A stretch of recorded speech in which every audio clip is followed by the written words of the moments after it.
I'm co-host James Ash. And I'm co-host Phil Scaife. Welcome to the Business Lockdown.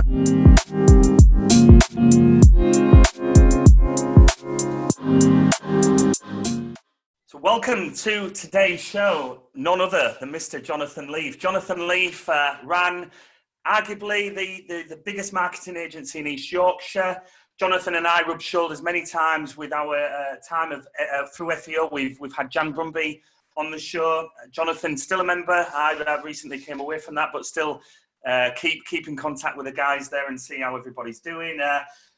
Jonathan Elvidge, who's been on the show with Moodbeam, actually hooked Jonathan and I up for the first time. I was at a point of you could say too many plates spinning. There's always many plates spinning, but there was too many spinning at the time, and I think Jonathan identified that and hooked us up. And I'll never forget you gave me an hour and a half at your headquarters, Jonathan, and that was just gave me so much value and insight because you care, because you've just got that in abundance about you to support and mentor people, and this is a testament to be able to give back something in return. So it's an absolute pleasure to have you on the show today. One of 4 shows, actually. This is going to be the first of 4 shows with Jonathan. And the reason for that is that Jonathan fired through 3 areas that we may want to cover today. And which one should we choose from? One being business resilience, building a bulletproof business. The other was going for high growth after the lockdown, or retreating to the core, ready to go again. And both Phil and I were like, well, how do we choose between those 3? Because they offer so much value to our audience. So we were just like, well, why not? Why do we compromise? I think the only thing was, would you commit to joining us for 4 shows, of which you kindly agreed to, and this is the first I'm of not 4. doing anything else. so welcome, Jonathan Leafe. Thank you for joining us. Delighted to be here, James. Welcome to your show, Jonathan. Yeah, thank you very much. I'm delighted to be here. So, first of all, let's look at which one of those 3 areas, Jonathan, and we're not going to drill down deep in 23 because we'll cover each of those areas on your 3 episodes to follow this, but just out of curiosity, which one of those 3 do you find yourself focusing on the most with your businesses? Because I know you're a business consultant now. So yeah, I think resilience, really, because I think resilience is at the heart of every good business, isn't it? You've just got to build some sort of resilience, and that's as an individual, as a business, with your friends, whatever. That resilience is probably at the core of all successful people, because you're going to have knockbacks, whatever happens. I mean, this is like a pretty major one, but there's been other ones as well, haven't there? So, and it's the resilient people and the resilient businesses that come back, or stay there, or keep on growing and keep going, because they have that resilience at their core. So yeah, that's definitely the most important. Well, I would suggest that episode 2 then, we would be looking at resilience based on that. So without looking forward, which we'll cover on episode 2, let's look back at a time that you had to be the most resilient. When was that? And, right. Let's start right at the beginning, to be honest, because I went to a very good school in Hull, and I was phenomenally bad at school. And I left school when I was 16. I was really bad. I mean, there's loads of reasons, I guess, probably because I just didn't do any work, and I was more interested in rugby and girls. Was this Heimers? It was Jonathan? Heimers, yeah. So you were particularly bad at Heimers. I have seen some pretty special things come through on social media about you being in a very special role. Oh, am I jumping the gun here? Well, the irony of the whole thing is, now I'm a governor at Heimers, and I'm also the president of the Old Heimerians Association. I actually made them promise that they wouldn't look into my back records when I took the job on, just in case I left any skeletons in any cupboards there.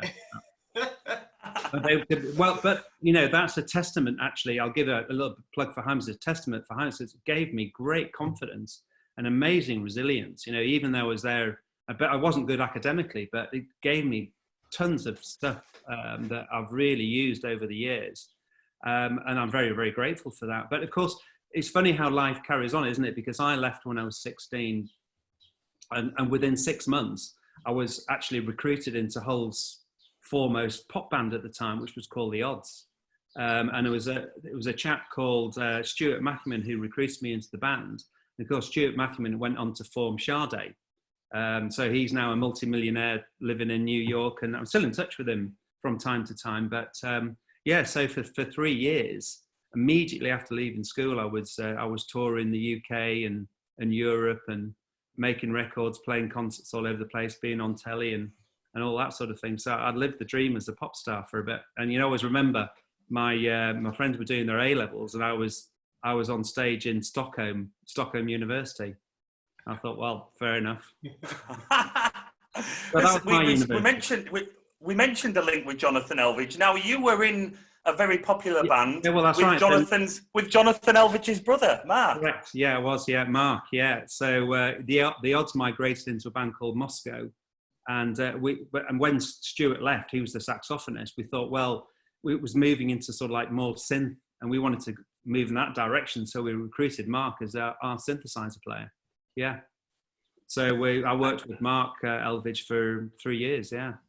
What was the TV program that you won? Was that Battle of the Bands? Yeah, it was Battle of the Bands. Yeah, it was the precursor to I guess the X Factor, if you like. So yeah, we played in the final of the Battle of the Bands. We had to go through loads of different rounds to get to the final. There were 6 bands there. It was on BBC TV.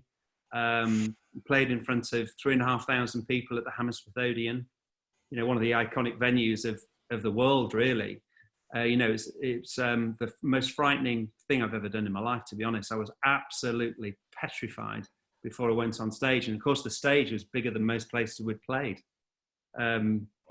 So yeah, that was an experience and a half, for sure. Was there ever some big hair or some ridiculous outfits that you'd be willing to share with us? If you can be bothered, there's actually loads of stuff on YouTube. So yeah, you can even go and investigate that. So Moscow for Pleasure, the odds, it's all on there.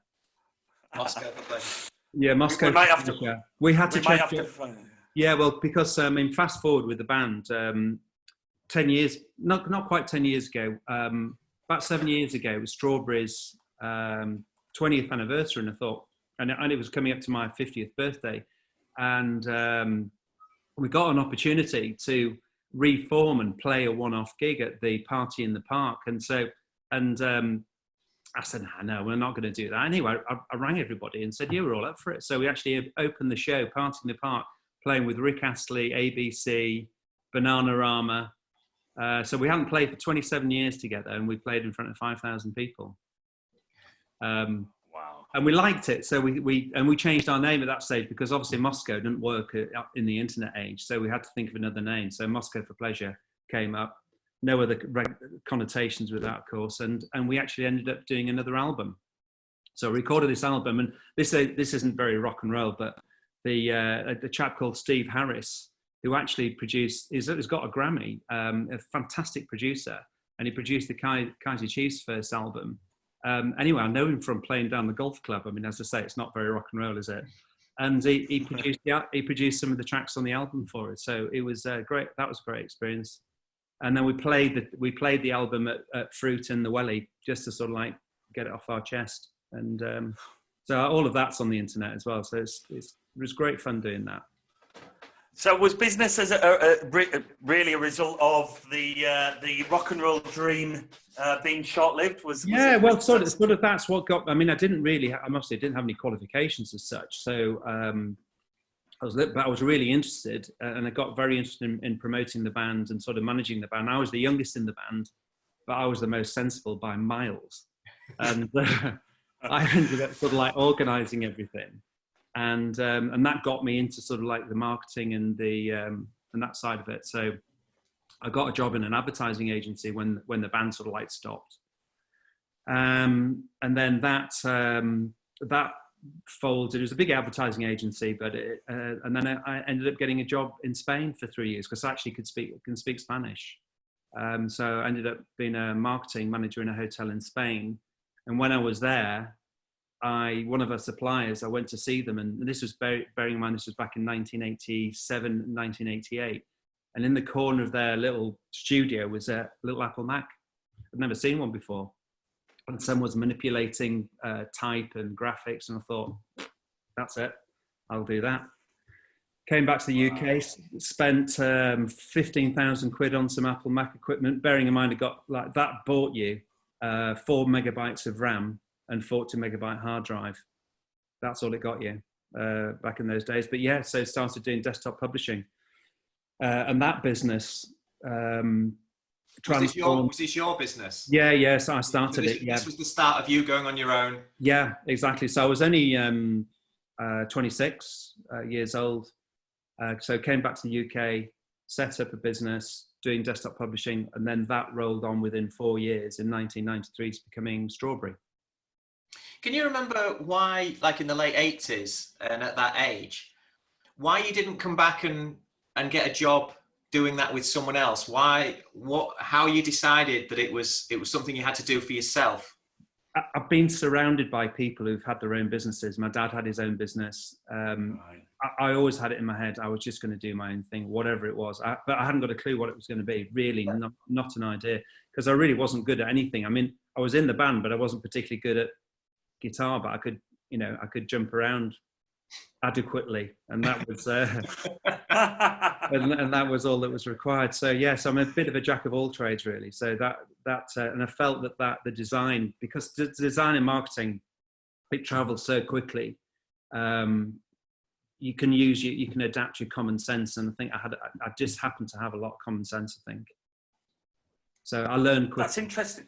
Yeah. It's interesting because every band now, every new band starting out, DJs, it's one thing being able to DJ or play guitar, but you need to be able to represent and push yourself on social media. You need to be your own marketeer now to have any chance, really. Yeah, absolutely. And you were doing that 30 years ago. That's incredible, really.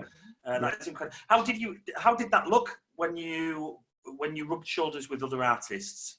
Was anybody else doing that in the same way that you were doing, or was it always they had somebody else representing them? No, I mean, there's obviously the smaller bands, you tend to manage yourself. Sometimes we did have a manager for a while, but he was useless. So we got rid of him, and we just did it ourselves. Sometimes you can do it yourselves. You make connections, and if you're bright enough, you'll get on with it, really. And we played with played with lots of different artists. From back in the day, like the Selector, the Tourist, the Damned. We played with the Damned. I was an iconic punk band. It was just a great experience, the whole thing from start to finish. And then actually looking back on it, you don't realise how much you learn. It's obvious, isn't it? You just, when you're in something, you don't realise actually how much you're learning while you're going through it. Yeah. And Strawberry was 93? 1993, yeah. So I went via Leeds. I sold my first business actually to a business in Leeds, and that didn't sort of like work out because, once you've been your own boss, you can't work for anyone else, I'm afraid. Unemployable. Unemployable, exactly. So that didn't work out. They were a very good company, and I was sad to leave them, but I had to for my own sanity. And I set up Strawberry back on my own, just me and a girl called Susie Gibson, who I'm still connected with now, all those years ago. And yeah, so got Strawberry going, very focused on multiple page stuff, catalogues, magazines, brochures, programs. We did the whole city program starting in 1990 and did that for over 25 years, for example. Oh, wow. Yeah, so multi-page was the start of it. We built our first website in 1996. So we were very early adopters of that. We started doing online marketing, but we had to call it online PR because no one understood digital marketing back in those days. So we were trying to get people to go onto Facebook and all of that sort of thing. And yeah, so eventually, Strawberry was always a project for me. I wanted to sort of get out while I still could. I mean, it's hard working at the coalface of a business like that. And I wanted to do something different. And I really always enjoyed the mentoring and the teaching and consulting. And that was always really what I really enjoyed personally. It's totally different to running a business. And yeah, fast forward to left Strawberry with nearly 2 million turnover, 40 staff. And I was really, really proud to be able to sort of like pass it on to a management buy-in from two guys, Dominic and James, who I'd brought on. Dominic had worked for me for over 20 years, and James certainly 12 to 13 years. So that was a real proud moment to hand over the keys to them really and let them have a go. Yeah. So then you move into consulting. Yes. Yeah. So is that like all-round business consulting? Is that like? Yeah, I mean, there's three elements to it really. Is that it's a mentoring aspect of it. So I really try and get in the heads of the people that I'm working, the bosses of the companies that I'm advising. Pure business consulting, yes, absolutely. But obviously I have the agency specialism. So all of my clients are really in that creative space, and all around the country and Ireland as well. So I've got filmmakers, people with really big web development companies, marketing, social media, a real gamut of different companies. Yeah. So what do those clients look like in terms of, are they super open to growth and your help? Is there some resistance that you experience there? Or? No, I think the fact that they've taken me on, that means that they're open-minded and they want to grow. Otherwise, what's the point? That it would be no point whatsoever. And they're great to work with. They're really, really open-minded. They want to do things. They want to change. They want to move on. They want to learn. All of the characteristics of a good entrepreneurs, really. Very open-minded, and so it's just fun working with them all. I've got a lot out of working with them. Probably more out of working with helping them get the best out of themselves than I did actually from running my own business, if that makes sort of sense. I've sort of like found my true vocation. It's one of teaching, really. Yeah, it's quite interesting because there's quite an overlap there with a previous guest, Martin, doing some coaching, and he was referring to the fact that every time he coaches someone, he also learns, and then that's an opportunity to serve better. And so it's absolutely perpetual. Absolutely, yeah, absolutely. You never stop learning, and I think probably in the last 3 years I've learned more than I did in the previous 10, maybe. Just because I'm exposed to different people, really understanding more about personalities and how they operate, how they think, what their capabilities are, and how can I get the best out of them. That's my job, really. I'm a mentor predominantly, but of course I understand the business stuff as well, and I certainly understand agencies. So obviously you tap into your wealth of business knowledge from decades in running your own business.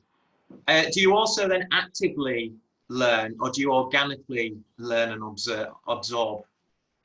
My learning, the way I learn best is organically. I learn by doing. So I've got my ears open. I learn by talking. Everybody that I talk to, including, I remember when James came to see me. It must have been about 10 years ago, James, was it?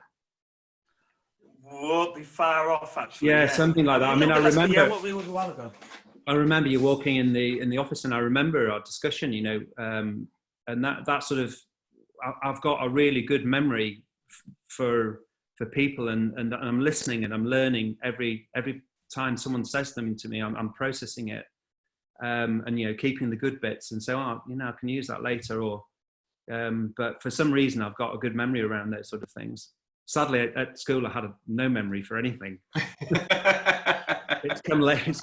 Spanish, by the sounds of it. Yeah, no, my Spanish is good. Yeah, my Spanish is good. I still practice. I do an hour Skype with a Spanish girl every week, just talking about current affairs and topics and things like that, just to keep me fluent. Yeah. So how's your business model look now, or prior to this current situation? Was it face-to-face, virtual, mix of both? I prefer face-to-face because obviously you don't get the nuances of body language over video. You're in 2D rather than 3D, and and sometimes it's what you don't hear is more important than what you do hear. But actually, I have been continuing with them, obviously, from the lockdown for the last six weeks. I mean, I did myself out of a job, really, because I actually said my first bulletin over to them and said, we've got to conserve cash.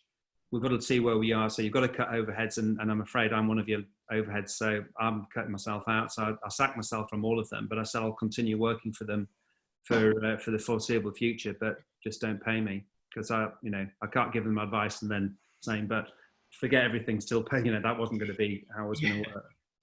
So yeah, I'm still working for them now.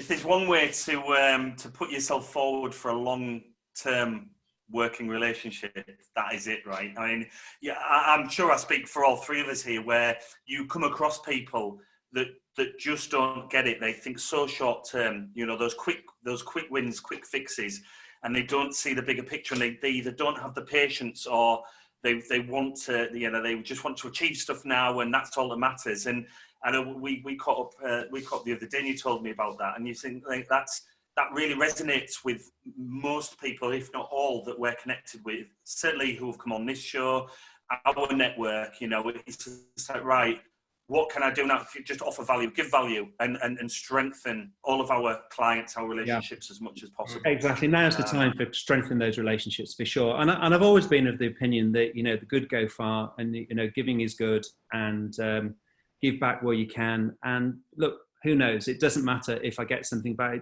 I'm not interested. It doesn't really matter. In fact, it doesn't matter at all. I'm just happy to do it. And I will get a lot of satisfaction out of them surviving and thriving. Yeah, I really will.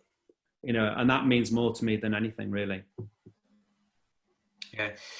I had a conversation with my accountant yesterday about a similar sort of thing, actually, because accountants have obviously become one of the busiest people in the business world right now, because all of the rules and regulations and all these new things. I mean, no one knew what the word furlough meant, and now all of a sudden we've got this new word. Made it up, that's why. Yeah. So, and I know that he's pulling sort of like 9, 10, 11 o'clock at night consistently, right away for the past 6 weeks, trying to serve his client base. And obviously he's got employees and things. And this is what I said to him: you need to pull all those extra hours together and keep track of it, and then invite your clients at a later date to split that cost between them, because he shouldn't be suffering in order to provide a service. Because I know, speaking from my companies, I would have been completely lost with the grants, the loans, the furloughing. Sure. Yeah. No, it's complicated. Yeah, it's complicated for sure. Absolutely. And he shouldn't be paying a price for that. And I imagine a lot of his clients would all step forward and say, "Yeah, I want to pay a share of that. I want to help keep you going." So. Yeah, but also clients think, well, no, accountants had it good for so long. We'll just take advantage of them. Finally get them to do some work for them. I think that's what I think. I have a feeling that's what you think. So that's your feeling of yours as well, right?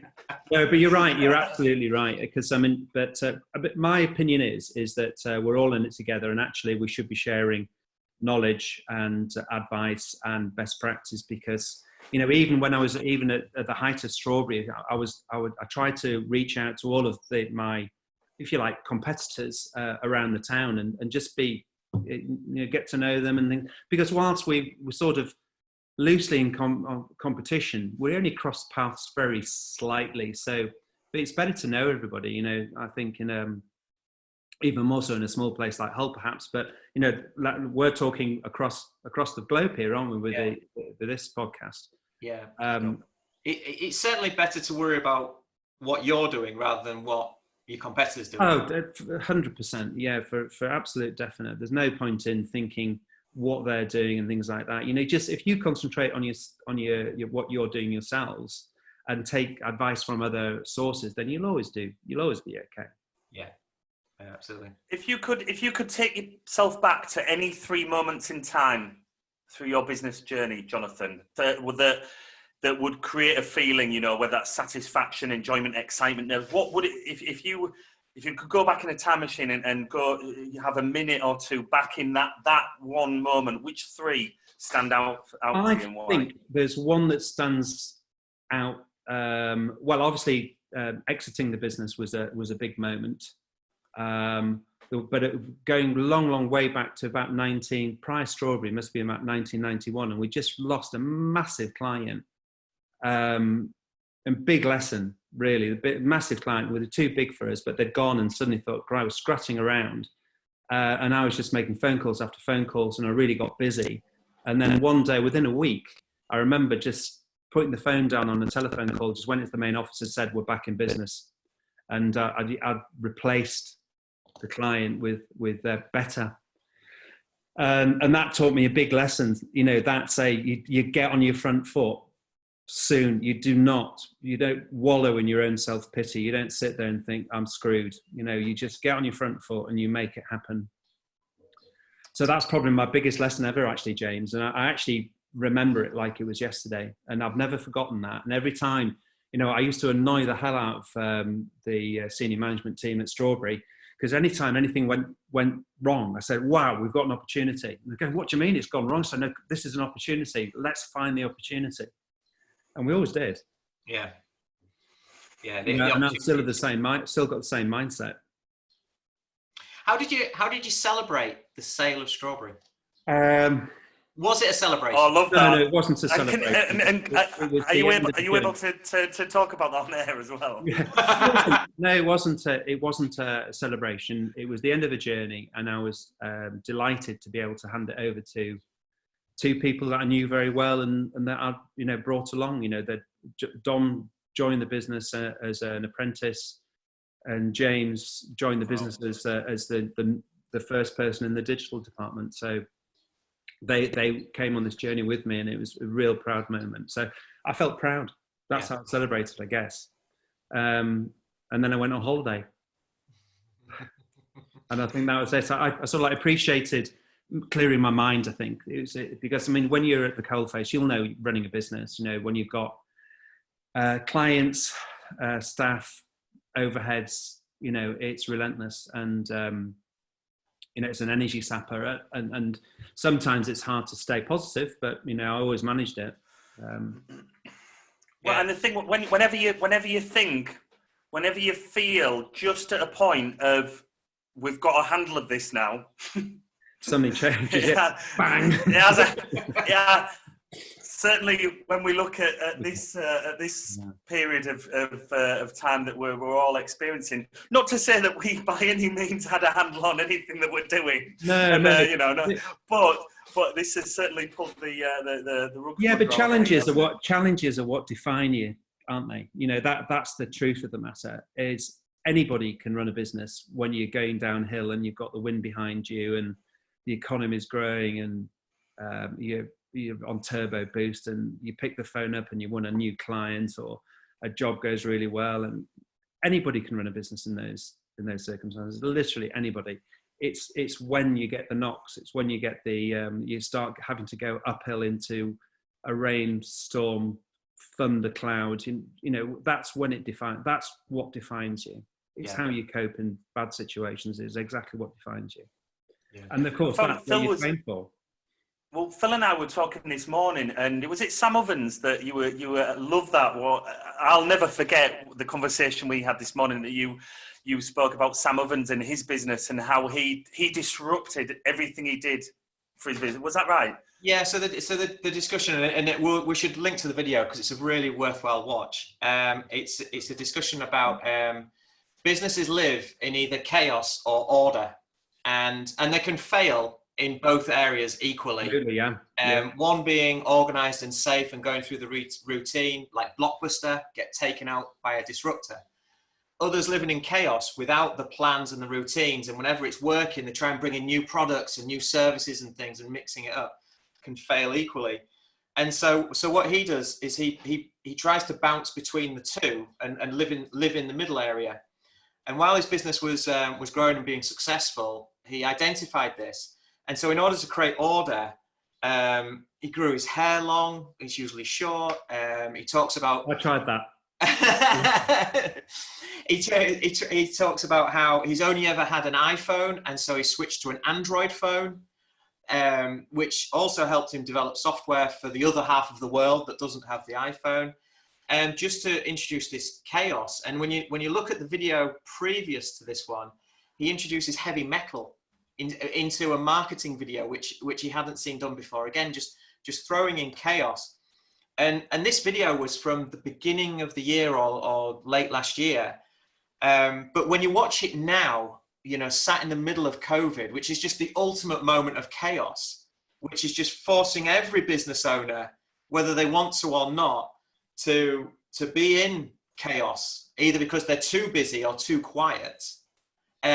The creation that's going on and the energy that produces in the right business owner, which I think is what you're referring to there, that those moments where everything changes, and so you need to welcome that, and you need to see it as a positive, not a negative.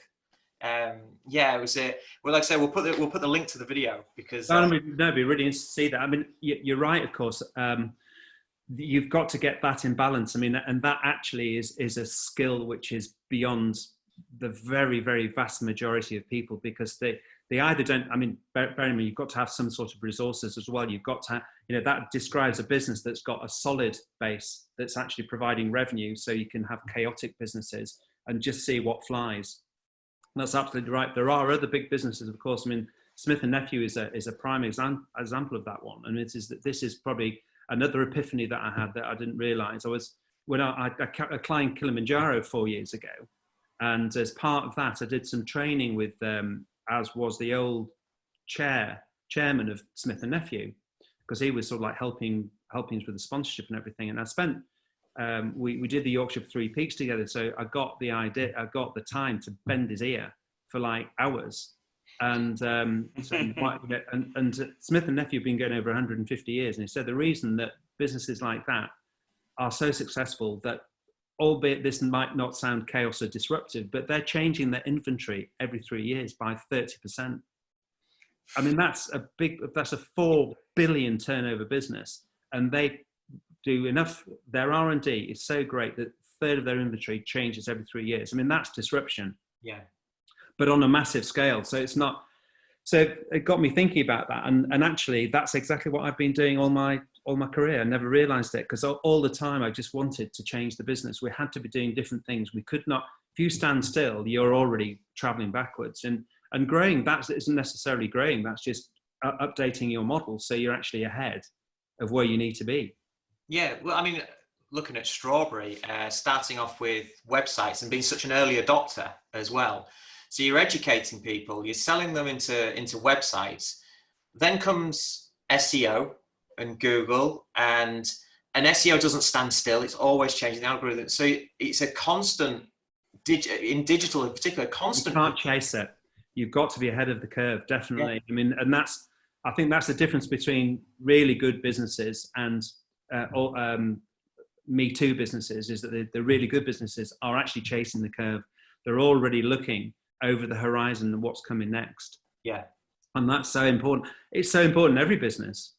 Never mind what, creative industries. We call them creative. We should be creative, but all industries, even something like Smith and Nephew, you think, well, they just make stuff, don't they? But actually, no, They're really innovative. I mean, unbelievably innovative. And you would think with them as well, the lifespan of the patents and things that they must have. You'd have thought they would be able to rest on their laurels and have a long shelf life. No, they can't, because the trouble is they get nipped to the buds. The patents don't mean much, because someone only has to change something slightly, and off they go. So they've got to innovate. They've got to be first to market with loads of stuff. Right. And that's why they get the big bucks as well, because obviously their new stuff goes into the first world private healthcare. Yeah. Effectively. So their business model is absolutely fantastic. But you look at all of the good businesses, all of the great businesses, they're constantly innovating, even though you can't even see it. Because take cars, for example, and this is a really good example, actually. You get into a car now, go outside, get in your car, and then get into that same car from 3 years ago. It's vastly different, but yet you've not even noticed it. Yeah. And it's a lot worse. It's a lot worse if that new car is a hire car and you get back into your own car. Well, exactly. But it's incredible, but you don't notice it because all the changes are subtle. They don't make massive leaps. They're all very subtle changes. And actually, that good businesses are doing that all the time. I mean, Amazon is a prime example. You go back to Amazon version 1. Amazon have never said new website coming out. Never said it, because they've just iterated it all the time. They've just added bits. They've changed bits. They're always changing it. So they never let the grass grow, and that's the secret of success for any business. Constantly iterations, constantly evolving, constantly changing.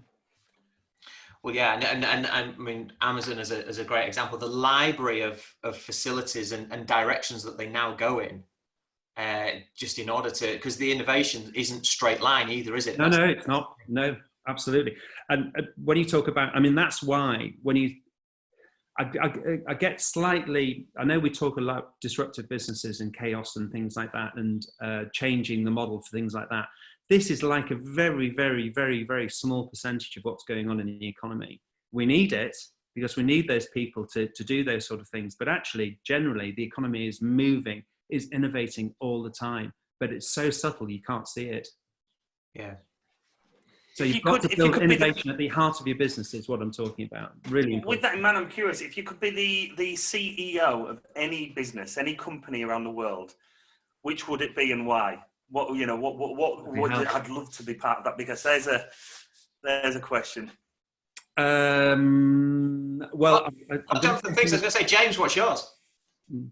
I wasn't prepared for that.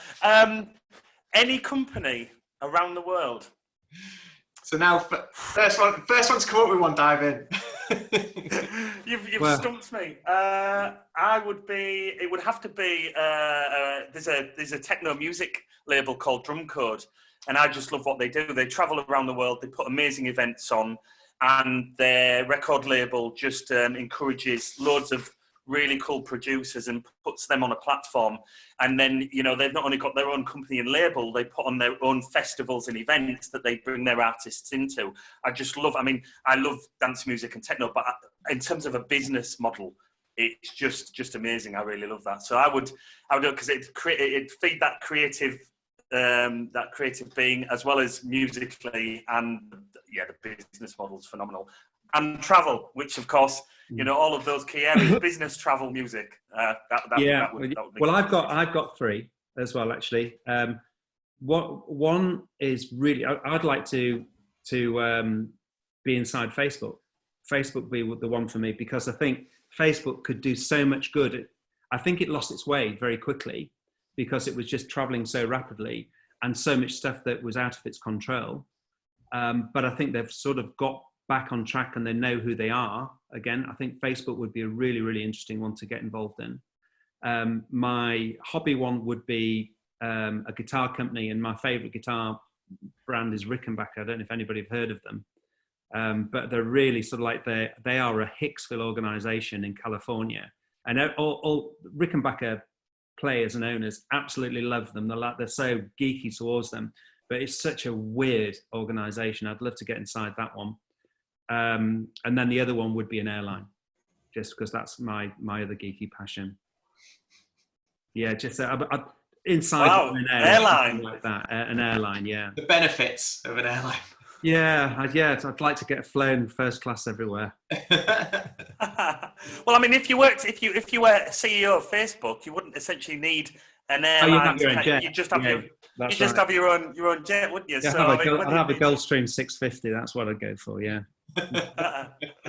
Nice. And Phil, what about you? So I think I would enjoy a hybrid between something like Peloton. Really, I think they've just started and they're onto something really good. The community and the in-home facilities, and Oculus. And I think if those two companies were together, with the VR headsets. Yeah. I think if Peloton and Oculus had a child, a CEO of that company, that'd be interesting. And nice. And then there's no really stopping the avenues that could go in. Out of interest, Jonathan, you said Facebook there. What springs to mind? What would you throw into Facebook that they aren't doing at all at the moment? I don't think I think they're doing so many different things. I think it's like anything. It started with a really good, simple idea. Like many of the things, it was the one that floated to the top and got traction and started working. And very rapidly, all of the others dropped out the way, and Facebook was the last man standing from a point of view of social networks. And then they started to decide how they could monetize it. So obviously Facebook, and the data they've got on people is just unbelievable, isn't it? But then you've got such a massive responsibility, and I don't think they realised what responsibility they had now. But they have such a massive responsibility. So I think they need to be more transparent. I think they need to make less money. In all honesty, I think they should start doing things for good. more things for good. They do plenty of things for good, but they should do more things for good. And it's that type of organisation that really could be a transformational one for the human race. In all honesty, I think they've got so many potential. So I'm not necessarily looking at it as a commercial business as such. I just think it's one of those sort of things that governments could tap into, as long as it wasn't for nefarious reasons, like we found out with Cambridge Analytica.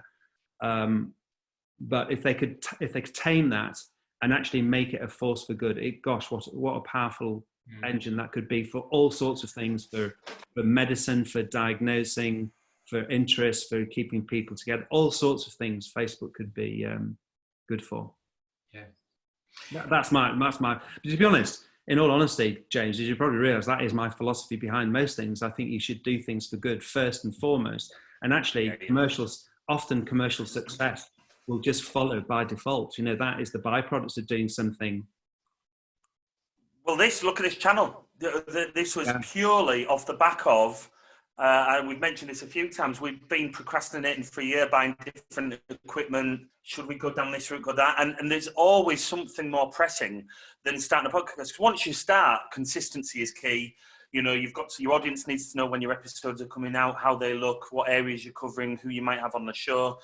And so we had a year, and then as this all kicked in, it was literally like, I remember speaking with Phil, walking around my place and just going, this is what we need to do, and this is how we're going to do it. And Phil's like, right, okay, so yeah, when we know we've got a guest on, then we'll do some research on them and then put some questions together. And I was like, no, because that's another reason why we won't then record it, because it'll create more tasks that we don't have time to do. Sure. So we commit to doing it. We'll get people on, and let's just, everything that we're reading and everybody that we're speaking with in this story is just about just do it and go for it. So it's like, well, let's just do that. And episode 3 is different to episode 1. Episode 10 is different to episode 3. And you've just got to get out there and do that. And that was exactly this. And the way that's the way our team are now working, the level that they're working at, is phenomenal. I mean, we've given them a day off today. We've closed the studio down today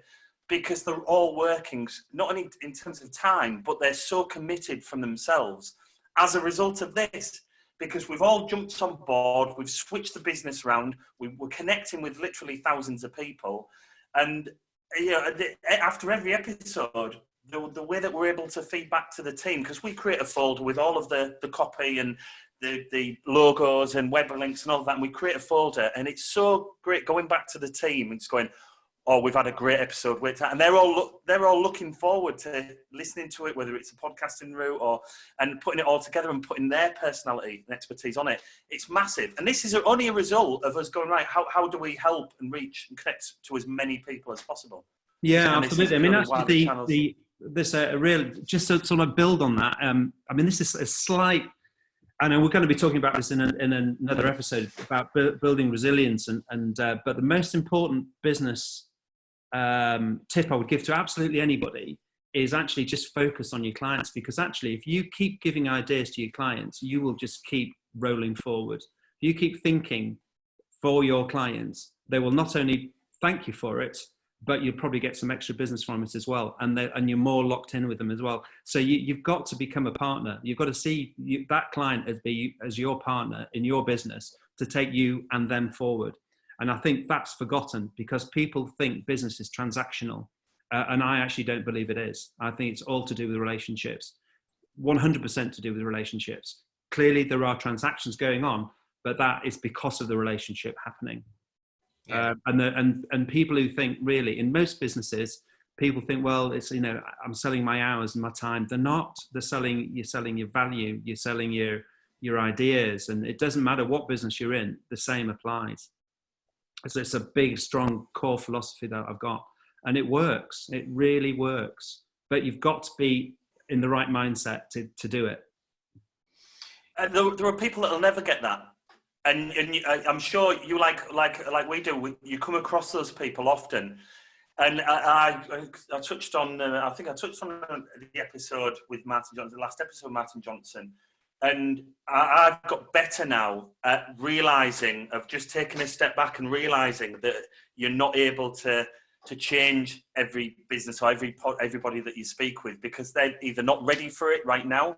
It's not to say they won't be ready for it, but they're just not that kind of person. I was touched earlier on that short-sighted approach, that if it's pure on money, what money can I get from this transaction, this relationship short term, than thinking the long term. And as you said, you've just instantly gone, I'm not going to charge anybody. I'm not charging any of you as my clients, but I'm still going to work for you. And I'm a true believer in that does carry you forward for the long term. Yeah, people talk, right? Everybody talks. But thinking back to when I first started business, because I didn't know really. I just picked stuff up as I went along. I had no formal training. I hadn't got a clue what I was doing. Sometimes that was probably better actually. So I just made it up really as I went along and listened and listened a lot. But I remember thinking, if a new client said, "Oh, how much am I going to be able to invoice this month, or is it next month?" Or and that's my thought process. But when I think back on that now, I don't think like that at all now, and I try and put that over to the clients that I'm working with.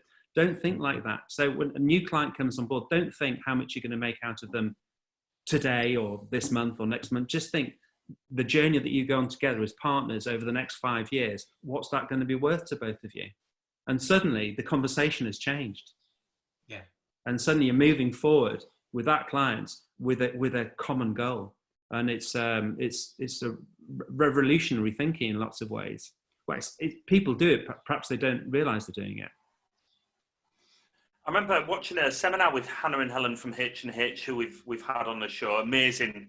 Oh, they're fabulous business. Yeah, incredible. The only episode out of 31, 32 that we've covered that I messed up the intro, because I think subconsciously I was aware of how great a powerhouses those two are. I was maybe them, incredible. And I remember it was an FEO seminar, and they were presenting, and I can't remember the exact figures, but they really drilled down into a business and identified how much they spent on retaining a client and how much it cost to bring a new client into the business. And let's say it was the difference between £500 and 5,000. Yeah, it was it's that a lot. greater. It's a lot. Yeah, it is. Well, but that it's so obvious, isn't it? This is the difference between a lot of businesses think that they're in the hunting business. They think we have got to go out hunting for clients, and I say, well, okay, do a bit, but actually, it's become a better farmer. Just look after your crops. Think about the fertilizer you need to put on the crops. Think about the water you need to put on the crops. Think about how many times you need to check that they're okay and that there's no, all of those sort of things. Whereas hunters, they're interested in the thrill of the chase and the kill, and bring back, look at me, I've got this fantastic thing, and they're on to the next thing. And in the meantime, the back door of their business is wide open, and all of those clients that they should be farming are walking out. Yeah. It's the archetypal thing that some businesses have just got the taps on full blast, and they've taken the plug out the bath. I do remember speaking with you, and I was at Strawberry HQ, but at C4DI, so your current HQ where you moved, and I asked you some advice about pitching for new clients, and you said that you just didn't do that ever. That you made a decision how many years ago that you just don't do that. That people know what you do and how you do it, and if they want to be part of that, then great. If not, then you're not going to invest a week or two's worth of work for your team that could be invested into strengthening an existing client. Strengthening existing relationships, exactly, because and this is common with advertising agencies and marketing agencies and design agencies. They get invited to do a pitch, and of course, by default, they'll always put the best people on the pitch. What about the poor clients that are left in the agency? They get the B or the C team. That's not fair, is it? And then the A team, when they've done the pitch and then they've won the work, they hand them over to the B team, and it's just not right. Yeah. It's just not right. And I explained this to clients when they came in and said, look, but why would you do this? And a pitch is only a beauty parade anyway, because once it's over, then what the work that you pitched is changed, and you go off and do whatever. But it's just ingrained in that industry for some reason, and other industries, that you've got to pitch for this sort of work. But actually, you should be relying on their reputation, their case studies, their testimonials, and things like that. And gosh, I believe that Strawberry became quite magnetic from a point of view of attracting the right type of clients through the door. And so it wasn't a case of we would pitch, but only on the basis that it was a done deal. But which it happens occasionally. Yeah. But you wouldn't. I mean, it's just really such a waste of time for everybody concerned doing those sort of like meaningless pitches, and the agency gets consumed with and the best people are drawn onto it, and I'm not a fan of it at all, as you can probably tell. Yeah. But also, it's difficult to sustain a relationship when it starts on those values. Like you say, well, like a beauty. Right. The thing about it is as well. I mean, let's just go in relationship terms. For example, it's the first date, and the wining and dining, and the flowers, and the presents, and the chocolates, and holiday, and things like that. And suddenly it just goes flat. So we're all got now. Let's forget all of that. That's not the best way to do it. Don't ask me about my marriage is the way. So I can get. That's the one thing that I will not give anybody advice on. So moving swiftly on from marriage, what are you reading or listening to at the moment? I listen to. I go out walking for a couple of hours every day, and I put my headphones on and listen to podcasts religiously. But actually, what I'm focusing on, quite interestingly, is history, because history is not only fascinating, but history teaches you what's going to happen next. So I can't leave that stone unturned. So let's dive it. So where's that statement come from? Let's start with that. I listened to a very interesting podcast about the podcast. I mean, to make it current, about the Spanish flu epidemic pandemic in 1918, 1919, and how that was dealt with, and why it became, because obviously that was between 50 and 100 million people killed, and also then comparing that with the Black Plague, the bubonic plague of 1348, and that's it, 1348. So, and just having a look at the similarities and how they came about, and how they finished, and what happened with those. And so then you can start to see things happening again, and people making the same sort of mistakes and the same. So yeah, I think history teaches you everything. In fact, just on that, have you seen the similarity with the Silk Road? Yeah, exactly. Along the Silk Road. Exactly, yeah. And that actually, I was listening to a podcast about Peter Frankopan, who wrote the new book, The New Silk Road. So I don't know if you've come across it. Not yet, no. It's an absolutely fantastic book. In fact, I would highly recommend it as the book to read. I think it's called The New Silk Roads, but it's Peter Frankopan. And I listened to a podcast of his a couple of days back about explaining actually the way that because we in the Western world think we are the world. We invented it. Modern history is the only history, but actually strip all of that away. And actually the birth of history, obviously with Mesopotamia, between Iran and Iraq, China, and as you say, it's all these connections through the Silk Roads. And now you're seeing this just reverting almost back to where it was 2,000, 3,000, 4,000 years ago. Yeah. So why are we surprised? Yeah. But because we see everything as digital and everything's just immediate, you don't see it as still as embedded as it was sort of, 2,000 years ago. But it is, it's got the same theme, the same. Yeah, exactly. I mean, the Silk Roads actually per se as a physical object never existed. So it's just like it was a term that was coined later on by another historian.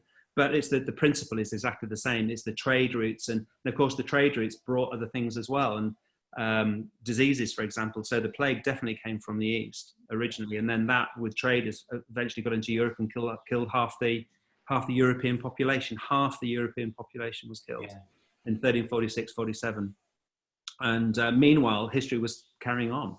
And then of course, in 1492, where Columbus goes over to the New World, and within 30 years, manages to wipe out 90% of the Incas and the Aztecs by the common cold, flu, cholera, other diseases that they hadn't experienced. So they had no defense against them. So it wasn't just the fact that they conquered them.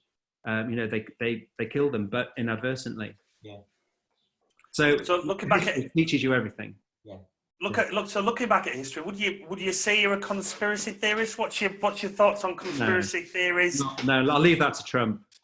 Because I've came out with a blinder last night. He just needs to read something on. I'm hoping I'm not being too controversial here, but he just needs to read something on the internet, and then it's the truth, isn't it? Yeah. It feels that way. I've got this is a route we haven't gone down. I've got 4. I've just written down 4, and I want a yes, no, or an unsure answer from both of you. JFK, government, or as we were told? As we're told. As we're told, yeah. Oh, moon landing. Did it really happen? Definite. Yes, I'm not a conspiracy. I'm going with yes as well. That's part of my fundamental belief.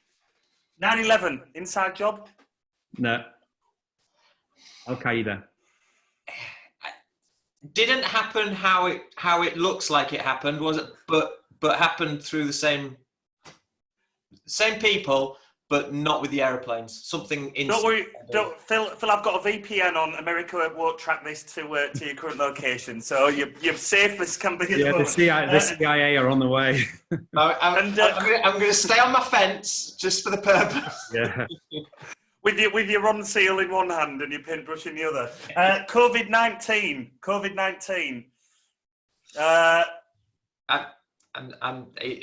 It is what it is. It started in Wuhan in some market for me. Yeah, I'm sort of leaning that way, but I can also believe. I mean, I think obviously what Trump said overnight about it being in this laboratory, I don't think it was synthesized. I don't think it's definitely not a synthesized. But however, for that laboratory to actually capture this novel coronavirus and then take it into that laboratory to study it, that is a potential story. So it could have existed in the laboratory and also outside the laboratory. So I think there might be something in that, even though it's not really a conspiracy theory because it's not synthetic. Yeah, it is interesting how certain cities were protected more from it in the early stages than other cities. That's quite an interesting thing to look at. Well, especially Shanghai and Beijing, Beijing business districts carried on as they would normally, but New York is knackered. Yeah, well, but you've got to look at these different. I mean, I've been to China twice. I've been to Shanghai, Beijing, not Wuhan, Xi'an, and I've been over the. And you can certainly understand how China works. I mean, it's phenomenally well organized. And if they're going to do something, they just get on with it. You've got to marry their totalitarian state. You know, if they want to do something, that no one's going to backchat it. And if someone does backchat it, they stop them. So they just get on with it. They can lock down at a moment's notice, and the people are very, very compliant because that's how they've always been. So I can understand that. We can't impose our values on how China operates because they've got their own set and they operate how they operate. And then you look at London and New York, and you have got the world's people coming to those places. It's just such a mixture of people and hundreds of thousands of people arriving from all over the world every day in those cities. So you can understand how it would transmit so quickly. Yeah. Because I came in through Heathrow right at the end of February, and obviously starting to get the news about this, and it was absolutely packed. And I was thinking, this doesn't take much. It doesn't take one person. If you've got one person coughing, touching, sneezing, everybody's got it. Yeah. And that is exactly what happened. So. It's funny to just finish off the conspiracy theory subject. I'm speaking with a lady called Miriam in Holland who lives in Amsterdam. Speaking with her in a couple of days to look at getting on a show. She's got her own business. I met her in Morocco in Tagazout, and she took her company out to work digitally as a collective. And I found she's setting up her podcast channel now. I was like, oh, what's the subject of the podcast? Conspiracy theories. So whether we get Miriam on and she gives us insight into that, or we go on to hers, or both, will be very interesting. But we can't finish the show on conspiracy theories. Maybe we can. I mean, I'm sure we could talk another hour to really drill down into why America faked the moon landing. But we'll finish on a different note, I think. Yeah, let's not get ourselves shut down just on this episode. We've got 3 more to do. So, I mean, the flag was waving. The flag shouldn't have been waving. There's similarities with rock formation. But I mean, we won't finish on that note. But Jonathan Leafe, it's been an absolute pleasure. Before we find out where people can find you with your web and social hooks, I'm curious, what keeps you in check physically and mentally, and how has that differed now compared to your normal routine? Well, my routine is exercise, socializing, and having a purpose. That's my routine. So, I like that. And I think if you can keep those sort of things going, you'll always have flat points. Of course you will, but the flat points don't last very long, and you'll lift up out of it. If I feel myself getting a flat point, I get my podcast on and listen to a fascinating expert talking about something. In all honesty, it doesn't really matter what it is. It just happens to be history at the moment. I've stopped listening to business podcasts at the moment because there's just too many of them. But nevertheless, apart from this one, this is a podcast. This is a chat. It's totally different. Yeah. Doesn't feel like it. But so that's what I do to get out of it. Or exercise. Exercise just gives you that burst of endorphins, and eating healthily. Not starting the alcohol too early during the day, James. Hey, look, this is pure vodka, and I've still got a little bit left. I've got a little bit left, so I'm not doing too bad. The wine doesn't come out until sort of like after 6 o'clock. So, and I think it's fair to say I am 2 hours ahead. So just remember that as well. I'm not as early as what I was pulling you back. But no, I know. So that's how I cope. That's how I cope. Cool, and I like that socialising as well, because we've asked a number of people, and it's usually exercise or what kinds of exercise people do, and then the healthy eating, and actually no one's mentioned socialising, and that's a very different setup right now, isn't it? It is. We've got an abundance of video, digital connections, but we are missing those physical connections. Well, we are. Unfortunately, I'm very fortunate. I could talk over the fence to Hull City player, so we've got plenty to talk about. He's my next door neighbour. I won't say who it is, but he's a great guy. So I really enjoy talking to him. It's a social distancing, obviously. Yeah. And then just doing these sort of things, it just keeps your brain going. It's really interesting talking to other people and just listening to what they've got their views on the world and things like that. And everybody's got a valid view, haven't they? Yeah. Yeah, absolutely. Yeah. Where can people find you, Jonathan? Well, my website is leaf.co.uk. That's with an E? That's with an E. With an E? It is, Leaf yeah. with an E. And then just find me on LinkedIn, Jonathan Leafe, and I'll be happy to connect and have a chat. Awesome. And we'll just remind our audience, our viewers, our listeners that this is the first of a 4-part series, which you've very kindly committed to, which is amazing. You've got so much value to give, and we often find ourselves cutting short with many of our guests, and you're certainly one of them. And so episode 2 is going to be business resilience, building a bulletproof business. We've got a further 2 episodes, and I think I'd be right in saying that retreating to the core, ready to go again, will be episode 2. And episode 3 will be going for high growth after the lockdowns. Absolutely. So those are the next 3 episodes. We'll pre-promote those. We'll let everybody know when your next show will air and so on. But until that second episode, until the next time we meet, it's been amazing connecting with you. It's always great to connect with you, mate. Phenomenally. Nice to see you. We're never shy of letting each other know we miss each other, and that we've not been in each other's company for far too long. And no, we haven't. So, and it's no surprise that when we've reconnected again for this to to share ideas and value, and none more so importantly for the audience. Yeah, I think rather weirdly for the audience, the last time we saw each other, we were doing a hot yoga class. That's what I sent. That's exactly why that came up on a Facebook memory, and I sent that. That's right. We just connected, and that came up actually, and I sent that your way. Yeah, that was very true. A Bikram yoga class, which we were. That's right. I haven't recovered. Me neither. No, me neither, mate. But it's been an absolute pleasure, and we look forward to episodes 2, 3, and 4, and no doubt more beyond those. Yeah, likewise. It's been great fun. Great to see you both. Great. Thanks so much for your time, Jonathan. Cheers, Phil. Thank you. Thanks very much.